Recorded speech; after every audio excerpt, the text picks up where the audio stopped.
there's a level of compassion that we can give to our parents that I think can be healing for both of us, like the children and also the parents. And I'm always reminding people that our parents consistently will give us what they know how to give us. If they weren't experiencing these things as children, what makes you think that they're going to really like know how to tell us, right? If they weren't being told I love you as a child, what makes you think that they're going to do that? Unless we bring it to their attention and let them know what it is that we're needing and give them an opportunity to learn how to do it, it's going to be the same old same old. I'm just saying, you know.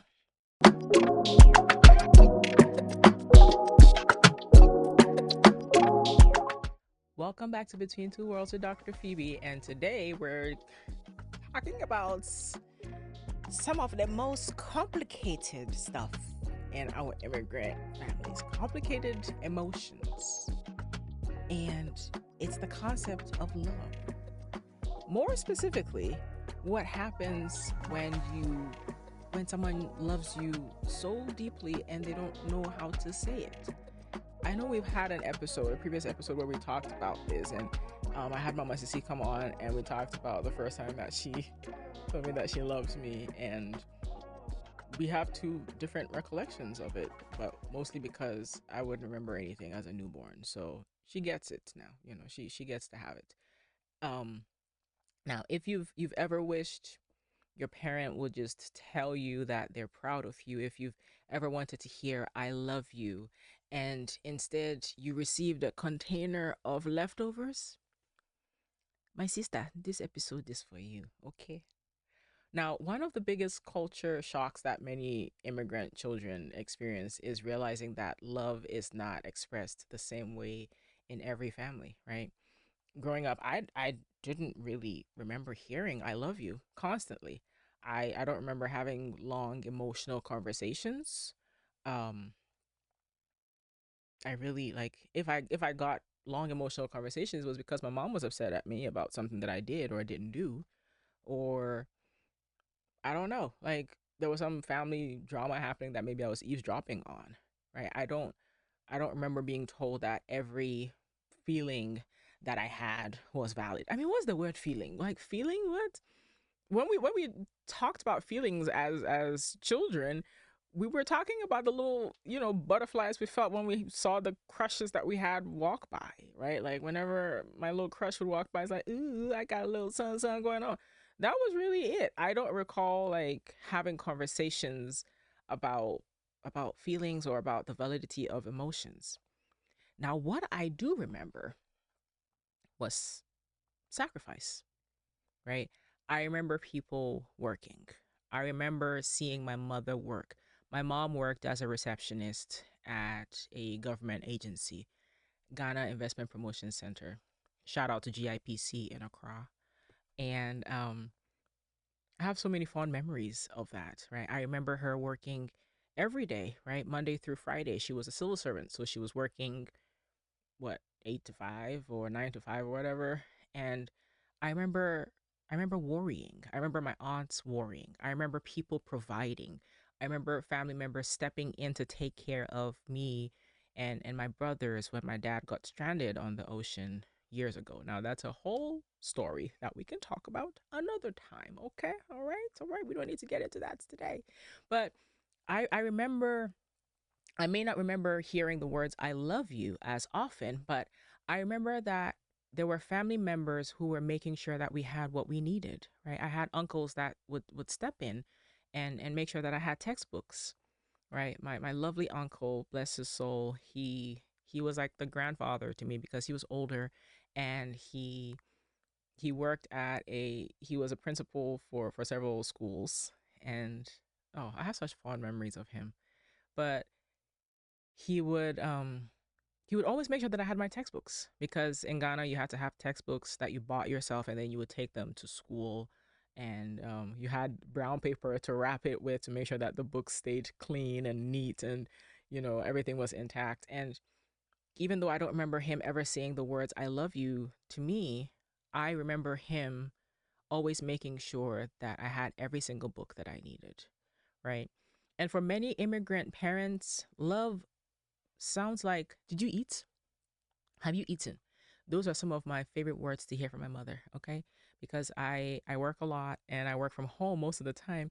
And sometimes I will just get so carried away and just get so hyper focused or, whatever it is that I'm doing, and I will forget to eat. Eating is not on my list, and I'll just hear her walking by and she'll stop at my door and she'll say, I will is what we call each other. I will baby bindi, which is I will won't you come and find something to eat, right? And it's that is one of the ways in which I feel loved, right? People have there's this like idea of the way to a man's heart is through his stomach, and the way through Phoebe's heart is also through her stomach. Okay, it's in how our parents even tell us, text me when you get home. It's when they're telling us, where's your jacket? Won't you take a jacket? And at my big age, my mom sometimes still has to remind me to take a jacket because if you've met me, you know the kind of person I am. I will walk out of the house without a jacket. And then I sit in the car and I'm like, oh, God, it's cold. And then before I turn, my mom is standing there with a jacket, right? Our parents tell us I love you in the ways in which they tell us, oh, come and take this food, right? My brother would drive several miles just to come and pick up a bowl of food, right? Sometimes it's even in the did you pay your bills? And sometimes if we're honest, it can feel disappointing because many of us really want to hear the words. We want the affection. We want the emotional closeness. We want validation. And all of those things are very, very real. They're very human needs that we have. But our parents have been speaking a very totally, totally different, completely different language, right? It's not English, it's not Chi, it's not Spanish, it's not Hindi. It's the language of sacrifice. And one thing I often tell clients is this, it's that pain happens when we judge someone by the love language that we wanted instead of the love language that they know how to give us. I want that to sit with you for a moment. That's where a lot of times that resentment comes. That's where it comes from, right? Now it doesn't mean that your hurt isn't real. It doesn't mean that your needs don't matter. It just simply means that both things can be true. Your parent may have loved you very, very, very deeply and sacrificed for you, and they may not have known how to express it in ways that feels meaningful or real or accurate to you. And if you don't know this, I'm a trained marriage and family therapist. And so I've worked with couples. And whenever I work with couples and we talk about love and how we show love, I always give the example of we all love, let's say we all love potatoes, right? But if your spouse is asking you for fries and you consistently give them mashed potatoes, what do you think is going to happen? They're going to get pissed. They're going to be annoyed. They're going to say, you don't love me, right? Because I keep asking for fries and you keep giving me mashed potatoes. And you're probably thinking, but it's also potatoes. Like, what? Potato is potato, right? Why aren't you accepting it? But it's because it's not in the way in which the person asked. And the reason why I use the potato example is because I want us to understand that love is love, and that it's very, very it's such a primal thing, and we all have it, and we have the different ways of showing it that unfortunately might not be how we want it to look, right? And some immigrants came from cultures where survival was the priority, and emotional expression and all the feelings and all that, it came second. And it's not because feelings didn't matter, but because there wasn't always like room for it, right? If you're thinking about, how to make ends meet, this is not the time to be sitting around, thinking about all of the different emotions that you can show to your kids, or things that you can talk about. You're trying to get your kids to school on time so that, people at the school are not calling and threatening to report you for something. You know what I'm saying? And so as I have gotten older, I become more curious and patient, right? What if my parents gave me everything they knew how to give? What if they were loving me with the tools that they had? What if they weren't withholding love? What if they were just expressing it differently? And that question is I would say those questions have really shifted my perspective as a person. And I think also parenthood has also shifted that for me. It's changed a lot of things for me. After I became a parent, I started to understand my parents even more and started to like see why my mother was always irritated on Sunday mornings when she was trying to get to church on time and we were just delaying and just she would always threaten us that she would leave us. She never actually left, but I can still hear the threats on Sunday mornings. Um, and as I'm saying that, I'm also thinking about the ways in which I've threatened my younger brothers because I played mom for a while before my mom immigrated to the U.S. And so I'm just thinking to myself all the times that I threatened to leave them also at home. But there's a level of compassion that we can give to our parents that I think can be healing for both of us, like the children and also the parents. And I'm always reminding people that our parents consistently will give us what they know how to give us.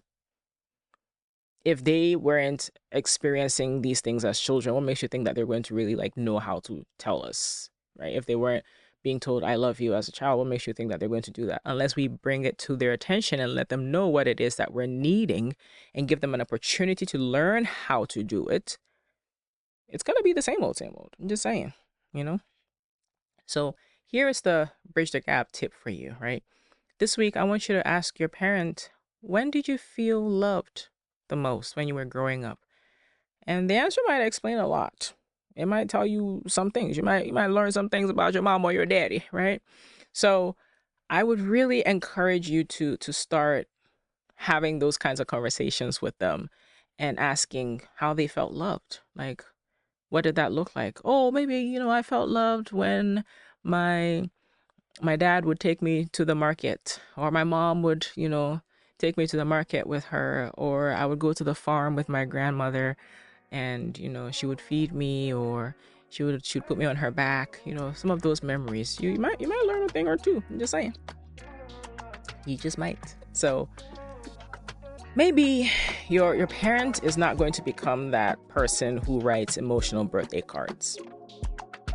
They might not, be able to say exactly what you wish that they would say, but maybe you will start noticing all the ways in which they've been saying it all along. Maybe they have been telling you, I love you, through the bowl of pancit that they keep sending your way every Sunday. So, thank you so much for joining me on Between Two Worlds with Dr. Phoebe, and I will catch you next time.